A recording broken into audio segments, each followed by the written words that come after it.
एक राजा था, वो घोड़े पर बैठकर कहीं जा रहा था, घोड़ा तेज दौड़ रहा था।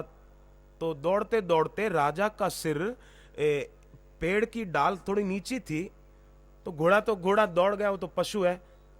तो राजा का सिर डाल से टकरा गया, राजा गिर गया नीचे। घोड़ा आगे निकल गया, घोड़े ने देखा मेरा मालिक गिर गया, घोड़ा फिर मुड़ के आया और नीचे बैठ गया ताकि राजा बैठ जाए। राजा बैठ गया घोड़े पर, तो घोड़ा राजा को अस्पताल ले गया। राजा पहले तो राजी हुआ कि घोड़ा मेरे को अस्पताल ले आया, मेरा पालतू घोड़ा है, परंतु घोड़ा राजा को पशुओं के अस्पताल में ले गया था, पशु चिकित्सालय, वेटरनरी डॉक्टर के यहां ले गया था। अब कैसे इलाज होगा राजा का? तो ऐसे ही लोग संसार में संगति उनकी करते हैं जिनकी संगति से रोग मिट नहीं सकता। पशुओं के चिकित्सक के पास राजा का रोग क्या मिटेगा? तो लोग दोस्ती भी ऐसों की करते हैं ना। इसलिए भगवान कृष्ण गीता जी के 15वें अध्याय में कहते हैं, निर्माण मोहा जित संग दोषा अध्यात्म नित्या विनिवृत्त कामा। अध्यात्म नित्या, नित्य अध्यात्म में रहो, अध्यात्म नित्या। जित संग दोषा, संग के दोष को जीत लें। देख ले कि अमुक के संग से मेरे को घाटा होता है तो उसकी दोस्ती छोड़ दें, और जिसके संग से लाभ होता है, भक्ति बढ़ती है, सदाचार बढ़ता है, तो उसकी संगति करें, बाकी की संगति ना करें, उसको छोड़ दें। जाके प्रिय नहीं राम वैदेही तजिए ताही कोटिन वैरी सम यद्यपि परम स्नेही। गगन चढ़ही रज पवन प्रसंगा कीचही मिलही नीच जल संगा। मिट्टी हवा का संग करती है तो तुलसीदास जी कहते हैं वो आकाश में उड़ती है, और मिट्टी पानी का संग करेगी तो कीचड़ हो जाएगी, लोगों के पैरों में कुचली जाएगी। तो मनुष्य जन्म ऐसा है कि 84 लाख योनियों का अंत भी हो जाए, और ऐसा भी है कि 84 लाख योनियों की शुरुआत भी हो जाए। ये ऐसा है, मर्जी हमारी है। भगवान ने हमको स्वतंत्रता दी है, अब हम उस स्वतंत्रता का क्या उपयोग करते। अब आंख है, चाहे तो फिल्म देखें, चाहे तो सत्संग में आकर गुरु के संत के दर्शन करें, ये मर्जी अपनी है। कान है, चाहे तो फिल्म के गीत सुने, चाहे तो भगवान का नाम सुने, ब्रह्म विद्या सुने, मर्जी इंसान की। भगवान ने स्वतंत्रता दी है। नरतन सम नहीं कौने देही जीव चराचर जाचत जेही स्वर्ग नरक अपवर्ग निशेनी ज्ञान विराग भक्ति शुभ देनी। ये सीढ़ी है, सीढ़ी। स्वर्ग नरक अपवर्ग निशेनी, चाहे स्वर्ग के दरवाजे पर रखो, चाहे नरक के दरवाजे पर रखो, चाहे अपवर्ग माने मोक्ष के दरवाजे पर रखो, मर्जी इंसान की है। पहले के जमाने में गाड़ियां नहीं थी, स्कूटर नहीं थे, लोग घोड़े पर सवारी करते थे, बैलगाड़ी में जाते थे। तो एक आदमी घोड़े पर बैठकर जा रहा था, तंबाकू का शौकीन था। तो पहले के जमाने में सिगरेटें नहीं थी, वो चिलम में भरते थे तंबाकू और उसको जला के फिर पीते थे। नहीं ऐसे लंबी होती थी चिलम जैसा, और तंबाकू भर के जलाते थे। तो उसने तंबाकू भरी चिलम में, और माचिस से जलानी चाहिए, पर हवा आ रही थी तेज, दो दिया सलाई बुझ रही थी। तो उसने क्या किया, जिस दिशा में जा रहा था ना उधर से हवा आ रही थी, तो घोड़े का रुख बदल दिया, मोड़ दिया, जहां से आ रहा था ना उधर घोड़े को मोड़ दिया। तो दिया सलाई जल गई, तंबाकू जला दी। पीने लगा तो अब घोड़े को उधर मोड़ना भूल गया, उधर ही चलता गया, जहां से आया था उधर ही चलता गया। तो आप सोचो वहीं पहुंच गया जहां से निकला था, मोड़ा नहीं घोड़े को। ऐसे ही मनुष्य जन्म पाकर लोग मोड़ते नहीं हैं। 84 लाख योनियों का अंत हो जाए ऐसी जगह मोड़ते नहीं है, गुरु की शरण में, भगवान के नाम के तरफ। तो ऐसी जगह मोड़ देते हैं कि फिर वहीं जाकर पहुंच जाते हैं जहां से 84 लाख योनियों की फिर से शुरुआत हो जाए। पुनरपि जननम पुनरपि मरणम पुनरपि जननी जठरे शयनम, वो शुरुआत हो जाए, ऐसा करते हैं। ऐसा क्यों करना? प्रार्थना करनी चाहिए, हे भगवान, हे गुरुदेव, मेरा आपके चरणों में प्रेम, आपके चरणों में भक्ति मेरी दृढ़ हो जाए, पक्की हो जाए। ये है ना, आपका प्रेम है तभी तो आए इस जगह पर। ये प्रेम सदा भरपूर रहे गुरुदेव तुम्हारे चरणों में, ये अर्ज मेरी मंजूर रहे।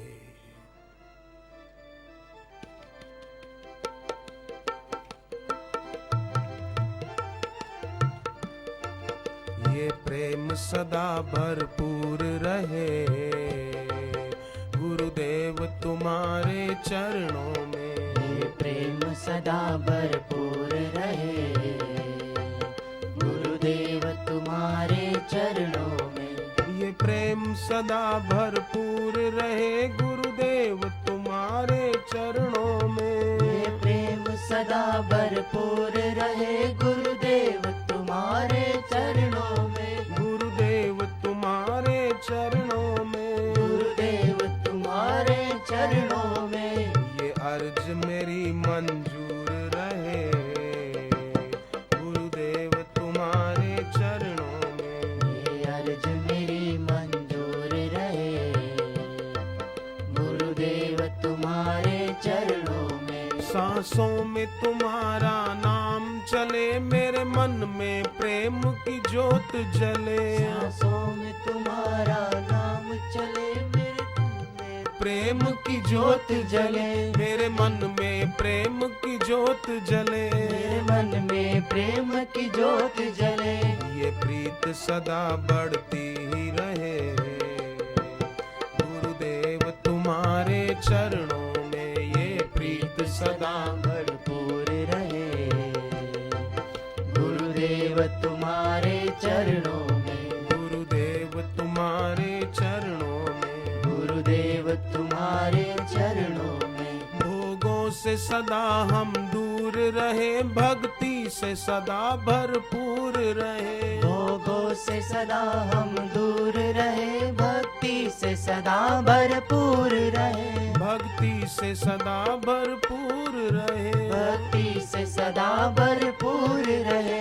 ये शीश सदा झुकता ही रहे गुरुदेव तुम्हारे चरणों में, ये शीश सदा झुकता ही रहे गुरुदेव तुम्हारे चरणों में। तेरे सुमिरन में हम मगन रहे, तेरे नाम की हमको लगन रहे, में हम मगन रहे, तेरे नाम की हमको लगन रहे, तेरे नाम की हमको लगन रहे, तेरे नाम की हमको लगन रहे। ये श्रद्धा हमारी बढ़ती रहे गुरुदेव तुम्हारे चरणों में, ये श्रद्धा हमारी बढ़ती रहे गुरुदेव तुम्हारे चरणों में, गुरुदेव तुम्हारे चरणों में, गुरुदेव तुम्हारे चरणों में। आँखों में बसी तेरी मूरत हो, मेरे मन में बसी तेरी मूरत हो, आँखों में बसी तेरी सूरत हो, मेरे मन में बसी तेरी मूरत हो, मेरे मन में बसी तेरी मूरत हो, मेरे मन में बसे तेरी मूरत हो, आँखों में बसी तेरी सूरत हो, आँखों में बसे तेरी सूरत हो। ये विनती सदा करते ही रहे गुरुदेव तुम्हारे चरणों में, ये विनती सदा करते रहे गुरुदेव तुम्हारे चरणों में, ये प्रेम सदा भरपूर रहे गुरुदेव तुम्हारे चरणों में, ये प्रेम सदा भरपूर रहे गुरुदेव तुम्हारे चरणों में। ये प्रेम बढ़ता रहे, भक्ति बढ़ती रहे, समय सार्थक होता रहे, मनुष्य जाति का इससे बड़ा दुर्भाग्य और क्या हो सकता है कि ऐसा श्रेष्ठ शरीर पाकर इसका उपयोग भगवत प्राप्ति में न करके माया के पीछे भागने में करता है। इससे बड़ा दुर्भाग्य और क्या हो सकता है? इससे बड़ा दुख और क्या हो सकता है?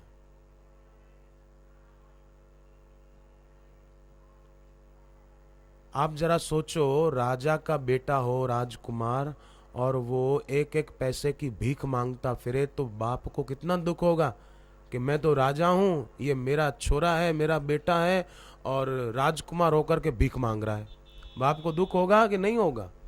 होगा। तो है तो हम सब, प्रत्येक मनुष्य दुनिया में जो भी है वो ईश्वर की संतान है। तो ईश्वर तो सब सम्राटों के सम्राट हैं, सबके मालिक हैं, और उनका बेटा विषयों से भीख मांगे कि मेरे को सुख दो, मेरे को सुख दो, मेरे को मजा मिले, तो आप सोचो भगवान को कितना दुख होगा। इसी दुख के साथ भगवान गीता में कहते हैं 9वें अध्याय में कि जिसके जीवन में श्रद्धा नहीं है उसको मेरी प्राप्ति कैसे होगी? वो जन्म मरण रूप संसार में भटकेगा। 9वें अध्याय का 3रा श्लोक है। फिर दोबारा 16वें अध्याय के 20वें श्लोक में कहा माम अप्राप्य, मेरी प्राप्ति नहीं होगी। 9वें अध्याय में कहा अप्राप्य माम, उनको मेरी प्राप्ति नहीं होगी। किसको? कि जिसके दिल में श्रद्धा नहीं, भक्ति नहीं। और 16वें अध्याय में फिर कह दिया आसुरी योनि मापन्ना मूढ़ा जन्मनी जन्मनी माम अप्राप्य, मेरी प्राप्ति नहीं होगी। तो किसकी प्राप्ति होगी? भगवान ने कहा ते अपि यान्ति अधमाम गति, उनको अधम गति मिल जाएगी, अधोगति होगी।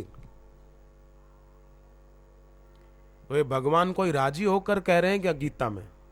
जैसे कोई माँ बाप बेटे को डांटते हैं, अरे बेटा तू जरा ठीक से पढ़ाई लिखाई कर, नहीं तो दुखी होगा, तू दुखी भविष्य में मजूरी करता रहेगा।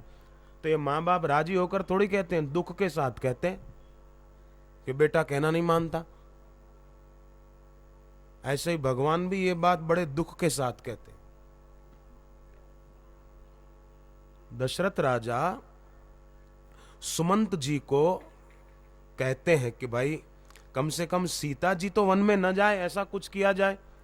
राम जी जा रहे हैं, कम से कम सीता तो न जाए, सीता जी वन के कष्टों को सहन नहीं कर पाएगी, तुम सीता जी को समझा के ले आना, लौटा के, कम से कम सीता तो आ जाए, बहू तो आ जाए। तो सुमंत जी ने सीता जी को राजा दशरथ का संदेश कह सुनाया। तो सीता माता ने सुमंत जी को उत्तर देते हुए कहा कि पिताजी से कहना उनको मेरी चिंता करने की जरूरत नहीं है, मुझे जंगल में श्रम भी नहीं होगा, भरम भी नहीं होगा और दुख भी नहीं होगा।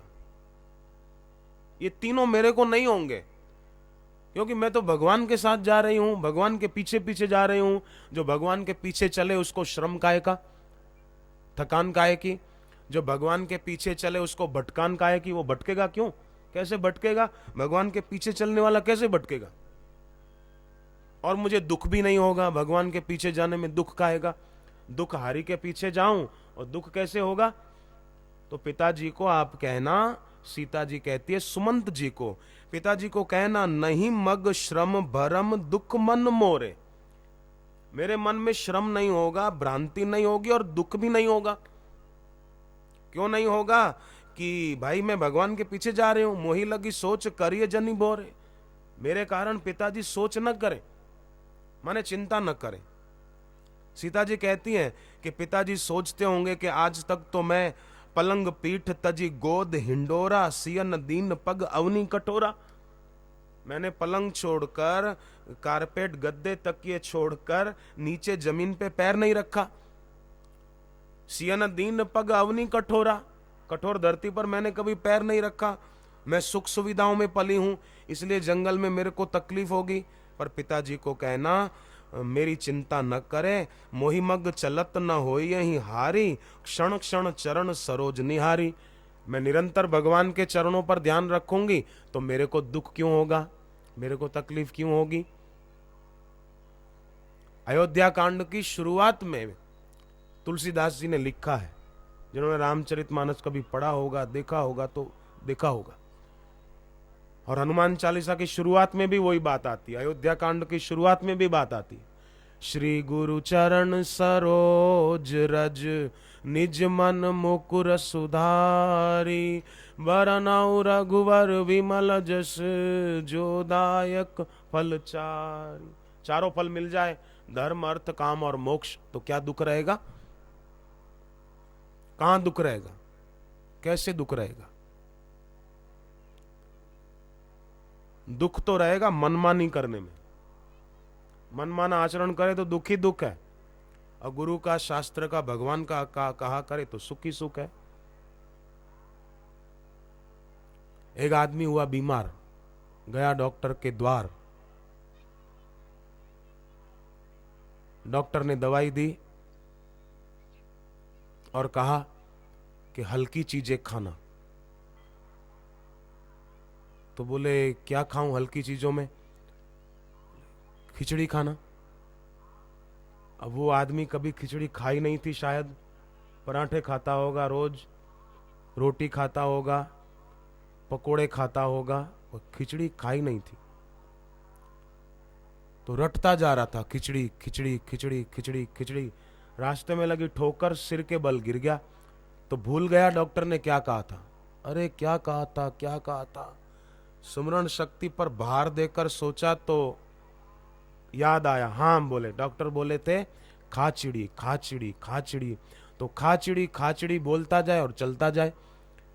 तो आगे एक किसान, फसल तैयार हुई थी तो पक्षियों को उड़ा रहा था।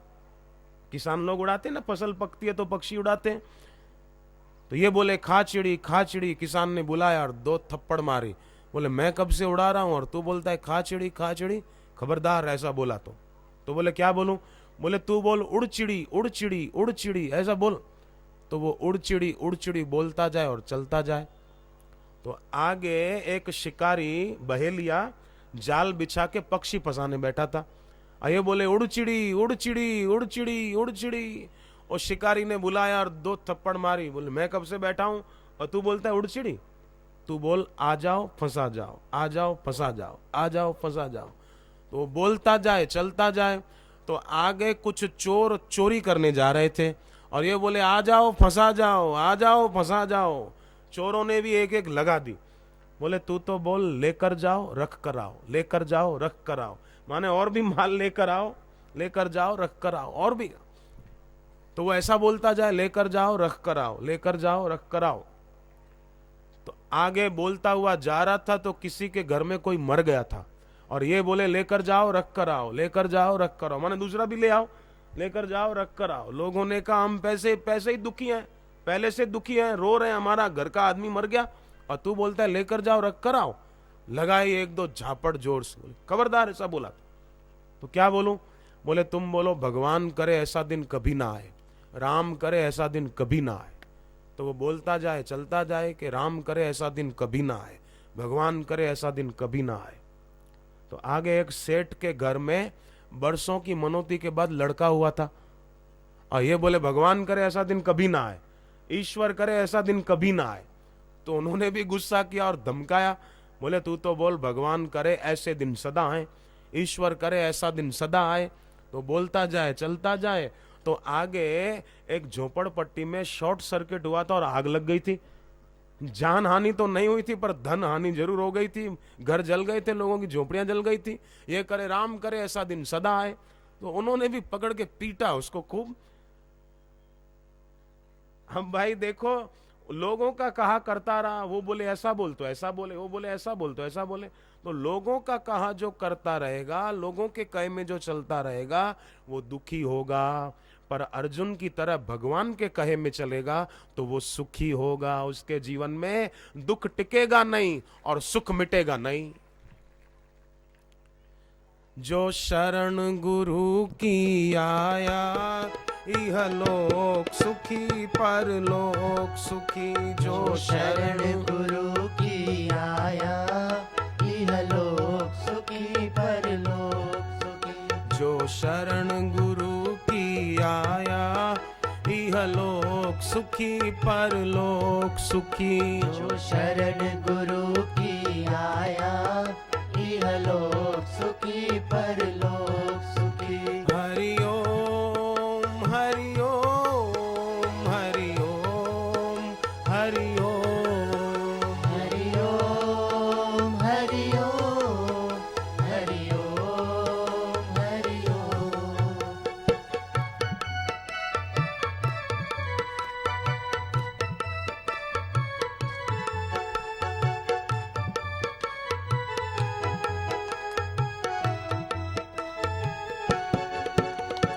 गुरु शरण ही है सुखकारी, गुरु शरण ही है सुखकारी। गुरु सम है न कोई हितकारी, गुरु सम है न कोई हितकारी।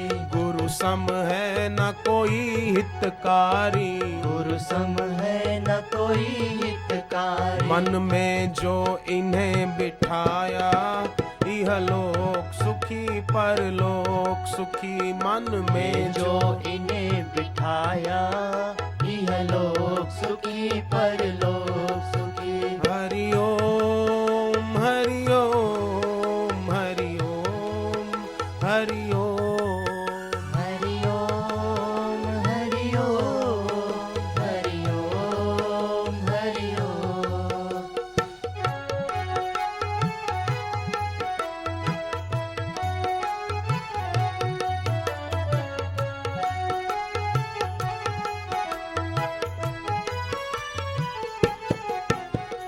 जीवन सुखमय कर देते हैं, जीवन सुखमय कर देते हैं। मन में शांति भर देते हैं। मन में शांति भर देते हैं। जिसने गुरुवर को पाया, इहलोक सुखी परलोक सुखी। जिसने गुरुवर को पाया, इहलोक सुखी परलोक सुखी। हरि ओम हरि ओम हरि ओम हरि ओम हरि ओम हरि ओम हरि ओम हरि ओम।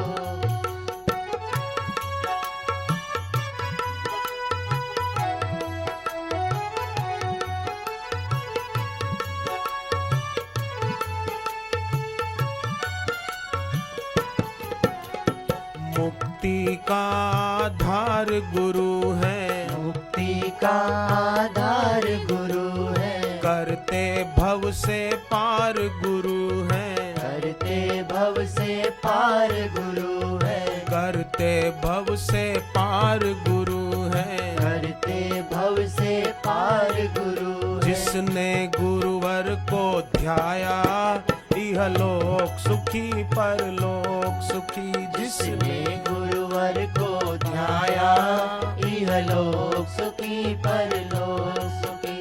हरि ओम हरि ओम हरि ओम हरि ओम हरि ओम हरि ओम हरि ओम हरि ओम।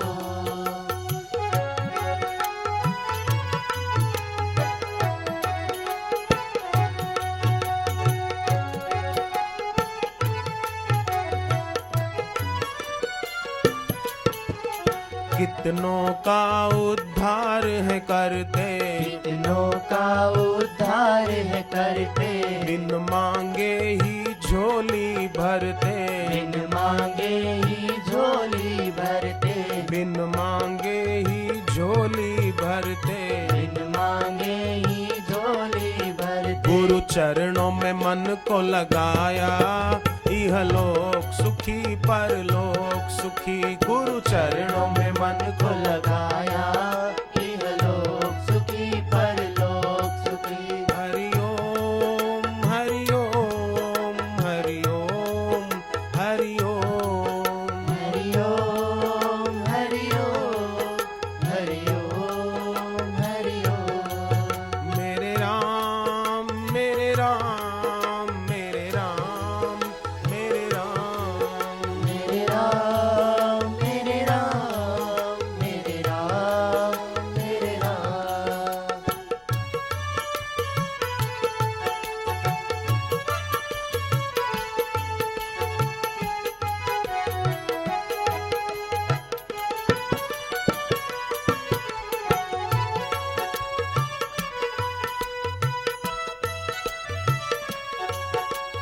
मन के विषय विकार मिटाते, मन के विषय विकार मिटाते, मन के विषय विकार मिटाते, मन के विषय विकार मिटाते, चिंता और दोषों को भगाते, चिंता और दोषों को भगाते, दिल में हरि की ज्योत जगाते, दिल में हरि की ज्योत जगाते। गुरु ज्ञान है जिसको भाया, इह लोक सुखी परलोक सुखी। गुरु ज्ञान है जिसको पाया, यह लोक सुखी परलोक सुखी, इह लोक सुखी परलोक सुखी, यह लोक सुखी परलोक सुखी, इह लोक सुखी परलोक सुखी। यह लोक सुखी परलोक सुखी। हरि ओम हरि ओम हरि ओम हरि ओम। हरि ओम हरि ओम हरि ओम हरि ओम। तो सीता जी ने बड़ा सुंदर संकेत सुमंत जी को किया है कि सुमंत जी, पिताजी को कहना कि मुझे मार्ग में श्रम भी नहीं होगा, भरम भी नहीं होगा और दुख भी नहीं होगा। भरम न होने की बात सीता जी कहती हैं, संकेत यही करती हैं कि मैं भगवान के पीछे चलूंगी, उनके मार्गदर्शन में चलूंगी तो भ्रांति नहीं होगी। और दुख जीवन में तब आता है जब जिसका नित्य योग है उससे आदमी मुंह मोड़ लेता है, जीवन में तभी दुख आता है। सांप के मुंह के आगे बैठ गए और बोले मेरे को अमृत मिले, संभव नहीं है मिल पाए। कागज के फूल उठाकर सोचे कि इससे मेरे को सुगंध मिलेगी, संभव नहीं है कि कागज के फूल से सुगंध मिल जाए। मगरमच्छ की पीठ पर बैठकर सोचे कि मैं नदी पार कर जाऊंगा, तो संभव नहीं है कि मगरमच्छ की पीठ पर बैठ के नदी पार करे। जंगल में घूमने गया हो कोई और नींद आने लगे, सोचे कि अब तकिया तो है नहीं, और वो अजगर बैठा है, अजगर कोई तकिए की जगह पे रख के मजे से सो जाता हूं, सदा के लिए सो जाएगा, उठ ही नहीं पाएगा। अब अजगर को तकिए की जगह पर रखकर चैन की नींद नहीं सो सकते, मगरमच्छ की पीठ पर बैठकर नदी पार नहीं कर सकते, बरसात की बूंदों को पकड़कर स्वर्ग में नहीं जा सकते। कैसे जाएंगे? आप एक बात बताओ बहने, कि घर में, रसोई घर में तेल होता है कि नहीं होता? सब्जी बनाने के लिए, दाल बनाने के लिए तेल होता है, घी भी होता है रोटी पर लगाने के लिए। तो रसोई घर में रखा हुआ तेल और घी क्या हाथ मुंह धोने के लिए होता है क्या? बताओ बहनों, बोलो भाई, आप भी बताओ, आप भी कभी बनाते होंगे खाना, कि तेल और घी रसोई घर का वो खाना बनाने के लिए है कि हाथ धोने के लिए है? खाना बनाने के लिए है।